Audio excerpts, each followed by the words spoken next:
Napakagulo nga po mga idol ng sitwasyon ngayon ng Golden State Warriors since sila na lang naman ang nag-iisang team na wala pang nagagawang pagbabago at hindi pa kumpleto ang lineup ilang linggo bago ang training camp. At isa sa mga dahilan ay ang hindi pa rin pagkakasundo ng Golden State at ni Jonathan Kuminga. Well, mismong si Kuminga nang nagsabi gusto pa rin sana niyang manatili sa lineup sadyang hindi lamang sila nagkakasundo sa kanyang magiging bagong extension. Gusto nga sana niyang humingi ng malaking kontrata na merong player option sa huling taon. Ngunit imbis na yan ang i-offer sa kanya, mas gusto nga ng Golden State bigyan siya ng team option. Sa madaling salita, binabarat ng Golden State si Kuminga at mas gusto nga ng front office kontrolin ang kanilang batang player. Kaya yan ang mismong dahilan bakit hindi sila magkasundo sa sitwasyon ni Jonathan Kuminga ngayong off-season. Samantala, kahit man malaki ang tiwala ng Los Angeles Lakers sa kanilang pinakabagong starting center na si DeAndre Ayton,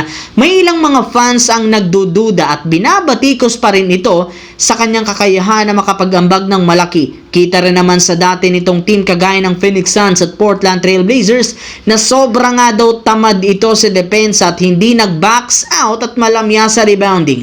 Nagrereklamo at nag-iiba nga daw ang ugali nito kapag hindi siya sinusunod ng kanyang head coach.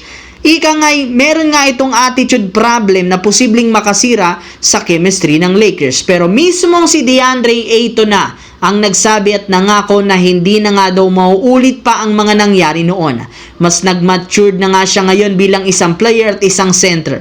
Wala na rin naman siyang ibang gustong gawin kundi matulungan sina LeBron at Luka sa depensa, rebounding at scoring. Dahil na rin sa kanyang presensya, mas magiging madali para sa kanyang mga kakampi na makagalaw. Sa madaling salita, gugulatin niya ang kanyang mga haters gayong ibang klaseng DeAndre Ayton ang kanilang makikita sa Los Angeles Lakers. Sa kabilang banda, sa dami ng nagawang pagbabago ng Houston Rockets ngayong off-season, literal super team ang kanilang nagawa matapos makakuha si Kevin Durant sa trade mula sa Phoenix Suns. Pinagtuunan rin naman ng team ang pagpapalakas ng depensa sa pagkuha sa mga defensive stopper na sina Dorian Finney-Smith, Clint Capela at si Josh Okogie. Kung inyo ngang mapapansin, halos lahat puro mga veterano kaya malaki ang may tutulong nito. Bukod dyan, para nga sa inyong kalaman, since puro malalaking player ang kanilang kinuha, ay nagkaroon sila ng napakalaking advantage physically kontra sa magiging kalaban. In fact, as of now, nag-average nga ng 7 foot 2 wingspan ang lineup ng Houston Rockets ngayon.